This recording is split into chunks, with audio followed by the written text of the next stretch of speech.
Hello and welcome to another Mad Chili video. Today we're doing some more Microsoft Flight Simulator Training Academy. It's episode number 5 today. We're going to be doing some traffic patterns. We're going to learn how to do a traffic pattern. So the first 4 were basically just the very basics of flight really. But now the second 4 are a bit more interesting about stuff that I haven't really learned quite as much. This is more to do with VFR flying rather than just basic flight controls, so quite interesting. And a lot of these are going to be, 2 of them are going to be solo, lesson 6 and 8. We're going to do lesson 5 today. Hope you guys are really enjoying this content. And yeah, we'll jump into number 5. Right, if you let me click on it, there we go. 9 minutes this one's going to take approximately, using an Xbox controller today, as normal. I can't actually hit the fly button with an Xbox controller, I have to do that with a mouse. So you need to enter the traffic pattern, negotiate each leg of it, and then land. So basically the way it works, take off, probably going to fly either left or right, I'm not sure, and then basically do a circuit of the airport and then land again, or maintaining like coordination with maybe ATC, maybe it'll be a traffic frequency, I don't know. So we're going to depart, look, and we're going to do a left-hand turn, and then we're going to go downwind of the airport, and then we're going to turn into base, and then we're going to land onto final. So that's what we're going to do today. So it should take about 9 minutes apparently. So I hope you guys are enjoying this series. If you are, be sure to subscribe and comment and like and everything like that. Anyway, well, we'll just wait for it to load. This one thing I do think about this game, it takes a long time to load, I've noticed.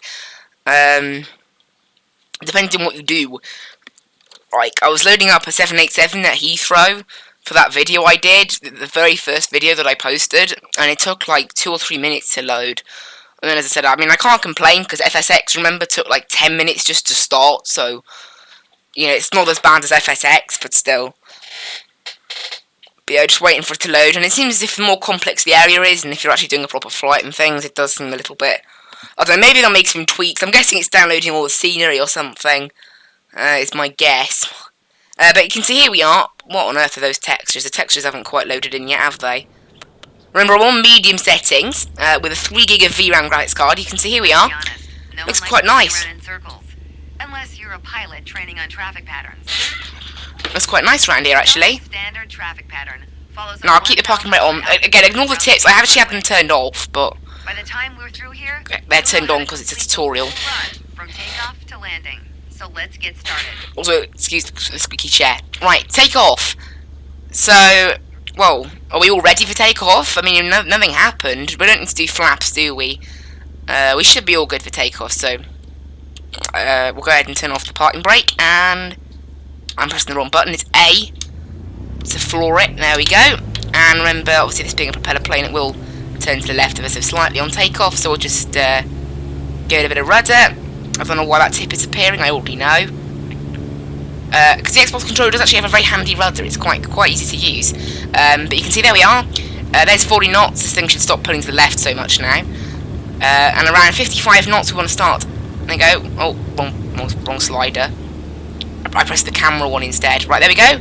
And we're in the air pretty steady. Still getting used to the Xbox controller, but pretty good. For a left-hand traffic pattern. So go ahead and trim it a little bit and let us climb.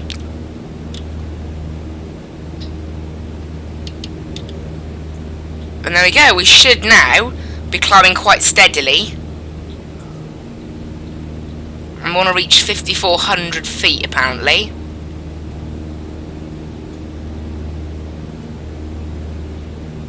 Again, I'm not sure why that altimeter is not reading that. Oh, actually it is, never mind. So yeah, 50, I didn't see, I thought that was the smaller. So yeah, 5,400 then. Oh, we need to climb a little bit more, don't we? It's a bit steep that, actually, to be honest. Bit of a steep climb, really, for what this thing is actually capable of. Once we reach there we go. You're going to start turning left 90 degrees toward a 122 degree heading. Okay, well, that was a bit exact. Okay, we're in the pattern. Get ready to enter the crosswind section. Good. Keep going till you reach the traffic pattern altitude of 5,700 feet. Okay, I need to climb a little bit then. Make your left turn downwind.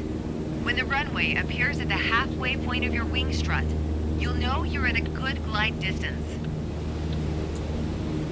Oh. Right, so climb to 5,700 feet then. I'm not sure whether these things here actually help that much, but who knows. Right, there we go. We're going to start turning left here for our pattern. Lower your nose to a cruise attitude and reduce power to 2100 RPMs.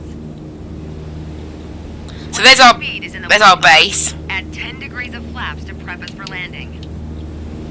So we'll trim it a little Now's bit. not a bad time to check if the runway is looking good. And it probably goes without saying, always watch out for other planes entering or exiting the pattern. Yep. I'm having a little look there. You can see there's the airfield. Nothing there really. Just maintaining pretty steady now on the trim. Keep going until you see it at a 45-degree angle behind you. Okay, so need to wait until. To turn left again onto the base leg. So you can see that we're just right on the track pattern. And I'm not sure whether this instruction is not the best really, but it's a little bit. I don't know. Maybe having these markers in the way kind of like distract from what's actually going on with the instructor, but who knows. But we've trimmed the aircraft, so it should just be sitting pretty nicely at around about 0 feet, or not now. It's a little bit up and down. We actually accidentally climbed 200 feet. I don't really know how that's happened.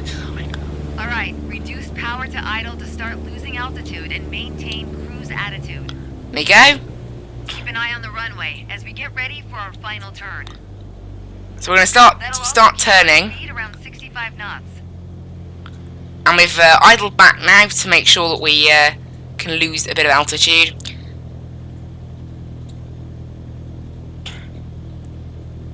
And we should be all good. I think I may be descending slightly too much.